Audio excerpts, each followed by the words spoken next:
Dragging the Mark, best scene. Interior, St. James, room 12, night. Super, 6 months later. A dive without irony or charm. Joe Dean, late 30s, smooth as melted caramel and cocksure, lands hard, face first, against the wall. The fatty mitt pressing his head against the wall belongs to Detective Roy Langtry, 50s, big as a tank, and just as smart. Langtry cuffs Joe, already sporting a black eye, who, despite not struggling, is getting the rough treatment. The cuffs clank on Joe's distinctive watch, an EER entropy calibrator watch. As Langtry drags him out of the hotel room, Joe turns slowly back. A dead girl, naked and face down on an unmade bed, is covered in blood. An exit wound where the back of her head used to be, red hair matted to the sheet. Money cards are strewn about. In my racket, most dames are trouble when they're alive. This one died and we double down. A small, round police robot scans the room with a laser, bathing everything in a soft blue light. The dead girl's smooth porcelain back, arms, and legs glow like a star as the colored light passes briefly over her. There's no tattoo on her back. Detective Hampton, 50s, freaky in a wiry way, holds up a gun by the trigger with a pen. I'd never seen a weapon, but I knew the prints were mine. Interior, police interrogation room. A drab, institutional room where hope is left outside. There's a constant low hum. Joe sits handcuffed to the table. He's relaxed, like he just ordered a scotch. Nice shiner, Joe. His watch, which is always on his wrist, tings against the cuffs occasionally. Detective Langtry puts his foot on the other chair. Looks like your doll's been sticking her pussy where it doesn't belong, Joe. Langtry pushes a button on his P-com. A surveillance hologram of a girl with red hair at the Savoy pops up. In my game, I've learned to lie so well, even I think it's the truth. Interior, St. James Hotel, flashback. Joe and a girl with red hair go at it in bed. Joe is on his back. The room is dark, but intermittently bathed in blue laser light from outside the window. A slender glimpse of an exquisite, detailed tiger tattoo is visible briefly on the redhead's back when the blue light floods the room. Similarly, a cobra tattoo is visible in the blue light on Joe's forearm. End flashback. Interior, police interrogation room. I've never seen that dame before in my life. Langtry punches more buttons, and a hologram of a blurry Joe and a blurrier redhead leaving the Savoy Hotel pops up. A case of mistaken identity. That's a grand mistake. Aren't all mistakes grand? Interior, Savoy Hotel Lounge, night, flashback. A swanky bar glowing red and gold from the LED lights. Automated waitresses, sexy and flirty, roll across the floor taking orders, scanning money cards, serving drinks.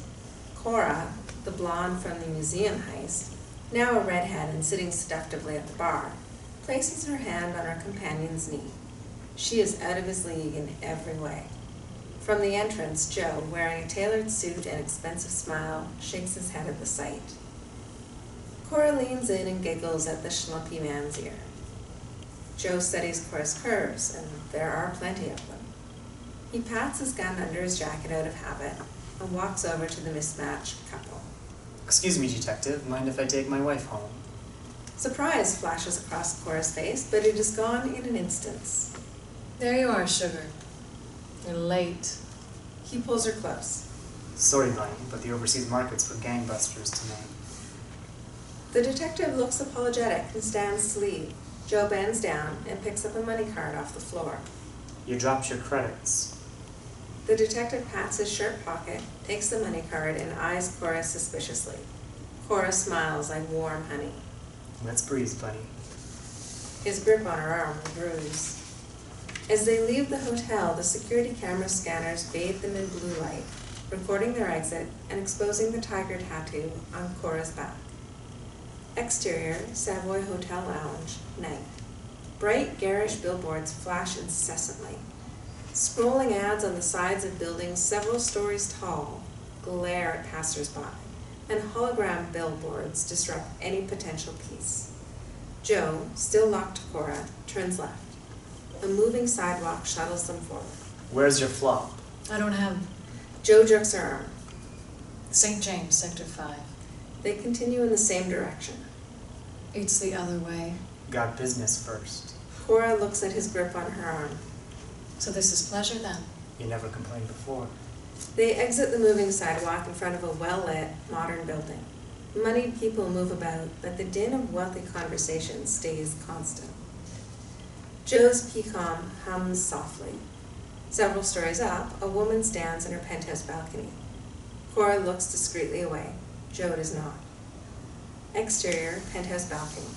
The woman, corpulent and middle-aged, stares straight out into the night. Her Peacom buzzes incessantly. Holograms pop up like an old movie projector. She ignores the commotion. She's motionless, robotic. The woman drops over the balcony and, exterior, street, hits the pavement with a wet thud. Appropriate confusion and dismay erupt. Joe, emotionless, turns, taking Cora with him. Another hum emanates from his Peacom. You got more fancy ties than heart. You ain't exactly made of glass. I don't take anything that isn't given to me. Till I know it. The moving sidewalk is less and less crowded until it carries only them. The bright lights become dimmer and less numerous as the rotting city comes into full view in front of them. The brightness and the moving sidewalk stop at the same time. They keep walking, aware that the safety of the lights has gone. Interior, St. James Hotel, room 12. Joe shoves Cora through the door and does a quick sweep. You got a conditioner, or am I just cursed? Joe takes a look around. Cursed. He takes his gun out of his waistband and places it on a small end table. He flops onto the only chair in the room. Didn't help you busted up my score. You boosted a money card from a cop. The only thing you were going to score was a night in the slammer. What's it to you where I spend the night? Less than nothing. She leans in. Since when? Since you became a free agent at the same time you were twirling for me. I followed the money. You passed it. Oh, you can't be riding the money train either. Doesn't stop here. Cora walks into the bathroom. What's your angle? She changes her clothes with the door slightly open. You're slipping, kitten. You didn't know the mark was the heat. Cora emerges from the bathroom in more casual, but less clothes. I always know blue. Maybe that cop wasn't on the clock. Maybe he just wanted a little action. The guy making jacket work, looking for a little on the side, is going to go somewhere you can afford both the booze and the bump. No way that poor stiff could afford you. Thank you. I didn't say it was worth it. Cora glares. I get you're still bruised, but you came looking for me. So you don't get to act like you. You gotta be polite. Joe shrugs. Word was out that some red doll was lifting cars to the Savoy. You don't say. He looks like he's in pain. It used to be that the worst that could happen to a chip in the game was silver bracelets and a few years of lousy prison grub. She kneels down next to him. I'm better at picking targets than that kid was.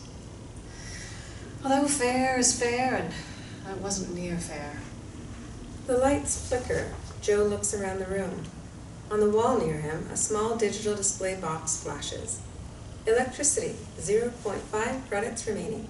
Add credits now. Joe takes a money card out of his wallet and scans it. He punches the display, adding 2 credits. What's that gonna cost me? All you gotta do is listen. Cora takes the card from Joe and runs it across a scanner on a small refrigerator. The door pops open, and she takes out 2 mini bottles of scotch. The display reads, 6 credits used. She hands the card and a scotch to Joe. This is how you get a doll to listen. Joe opens his scotch. There's a man in the room. Cora smiles like she knows a secret. Let's go get him.